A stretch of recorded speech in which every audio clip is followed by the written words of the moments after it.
Hello दोस्तों, स्वागत है आपका हमारे यूट्यूब चैनल कॉमिक फ़ैन पर। दोस्तों, आज मैं आपकी डिमांड पर शुरू करने जा रहा हूँ कोबी और भेड़िया का कॉमिक्स बली कुठार।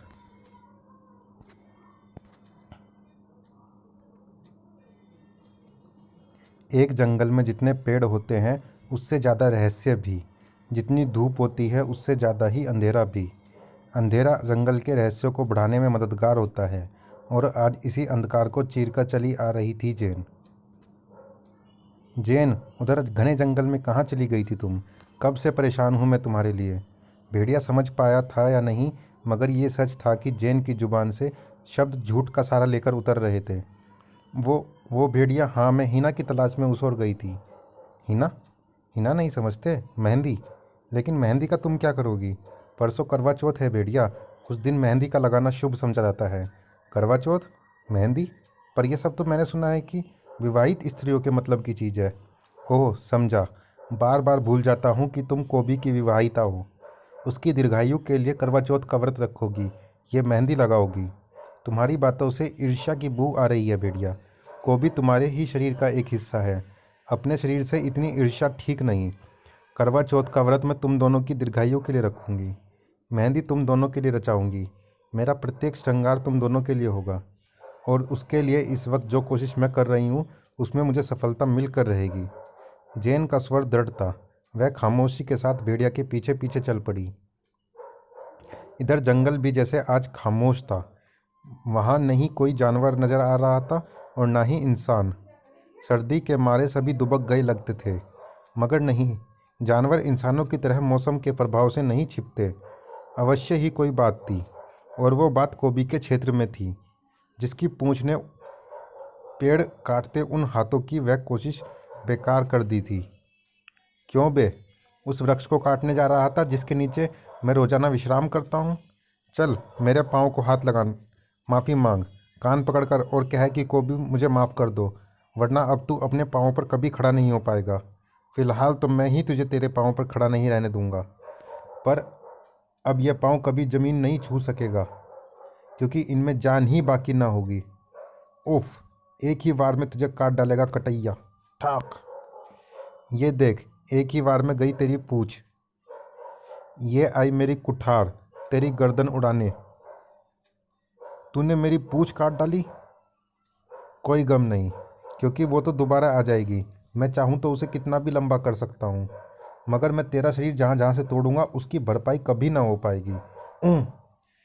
वो देख, वो चला आ रहा है मदमस्त हाथियों का झुंड, जो अब तेरी जिंदगी को अपने पाँवों पर चिपकाकर यहाँ से गुजर जाएगा, और पीछे गिद्धड़ों का आहार बनने के लिए छूट जाएगी तेरी लाश।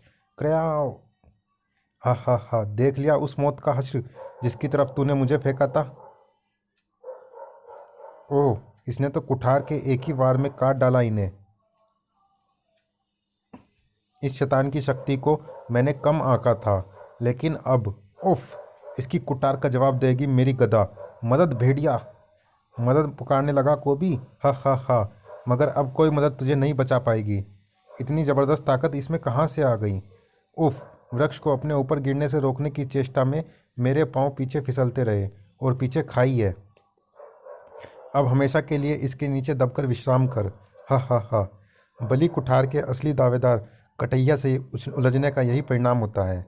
लेकिन तू तू था बड़ा ताकतवर। यदि इस वक्त मेरे रास्ते में ना आता तो बलि कुठार प्राप्त करने के बाद मैं तुझे अपना निजी सेवक बनाता, या बलि कुठार से तेरा सिर काट कर तेरी सारी शक्ति प्राप्त करता। लेकिन चलो, भले ही मेरा फ़ायदा ना हुआ, पर उन भेड़ियों का पेट तो भरेगा। Woof woof woof woof. हम लेकिन वो भेड़िए वहाँ भोजन की तलाश में नहीं खड़े थे। Woof woof woof. Humph. Woof woof woof. भेड़िया ये कुछ कहना चाह रहे हैं, हाँ, लेकिन अब मैं इनकी भाषा नहीं समझता। तुम्हारे शरीर में वास करने वाले जानवर रूप कोबी के कारण तुम भेड़ियों की भाषा समझते थे, और अब चूंकि वह तुमसे अलग हो चुका है तो तुम इनकी भाषा कैसे समझ सकते हो? और ये बात शायद ये भेड़िए भी समझ गए हैं, इसलिए ये वापस जा रहे हैं। पर कुछ गड़बड़ जरूर है। Woof woof. भेड़िए फुजो के पास पहुंचे। अब वही समझ सकता था उनकी बात। Woof woof woof. क्या? मैं तुम्हारे साथ चलता हूँ, लेकिन मुझे भी मदद साथ लेनी पड़ेगी। मैं पुकारता हूँ, क्र्याओ क्र्याओ क्र्याओ। गजेंद्र आया क्यों नहीं? वो तो मेरी एक पुकार पर दौड़ा चला आता है। चलकर देखना होगा। ची ची प्रूम, गजेंद्र गजेंद्र, अरे ओ गजेंद्र, कहाँ है तू? ची ची प्रूम, ओह तू आ गया गजेंद्र। पर मेरे पुकारने पर तू मेरे पास क्यों नहीं पहुंचा था? और तेरे ये साथी भी इतना डरे और छिपे हुए क्यों हैं? खैर, ये तुझसे बाद में पूछूंगा। पहले तू मेरे साथ चल। फौरन मुझे तेरी मदद की ज़रूरत है। गजेंद्र भला कैसे इनकार करता। जल्दी ही। कोबी जैसी शक्ति वाली शख्सियत को किसने इस अंजाम तक पहुंचाया? जल्दी करो गजेंद्र, इस विशाल वृक्ष को इसके ऊपर से हटाओ। गजेंद्र ने कोबी पर धराशायी हुए उस विशाल वृक्ष को हटाने में जरा भी देर न की। शाबाश गजेंद्र। गजेंद्र के शरीर की वह अपार ताकत किसी की आंखों का निशाना बन गई। आहा, मिल गया। जंगल में कोई भी हाथी इससे ज़्यादा ताकतवर नहीं हो सकता, और मुझे ऐसे ही किसी हाथी की तलाश थी। अब अपनी कुठार से इसकी गर्दन उड़ाकर इसकी ताकत का अंश प्राप्त करूंगा। फूजो अभी तक उस ओर बढ़ रहे खतरे से अनजान ही था। ये पेड़ ऐसे कटा हुआ लग रहा है जैसे कि इसे एक ही वार में काट डाला गया है, और ये काम कर सकते हैं केवल कुठारा जाति के शक्तिशाली जंगली। कहीं कोबी भी तो किसी कुठारा जंगली से नहीं टकरा गया था? फूजो को उसके दिमाग में उमड़ घुमड़ रहे प्रश्नों का उत्तर जल्दी ही मिलने वाला था। अरे ओह नहीं, ठहरो, रुक जाओ। अगर तूने उस पर अपनी कुठार का आघात किया तो मेरे बाण तुझे छलनी कर देंगे। चल, तेरे में हिम्मत है तो रोक ले मुझे। सावधान। हा हा हा। चींटी हाथी को फूंक से उड़ाने निकली है, तो पहले घाता अब उस चींटी को ही कुचलेगा। प्रलंकारी वार किया था घाता ने।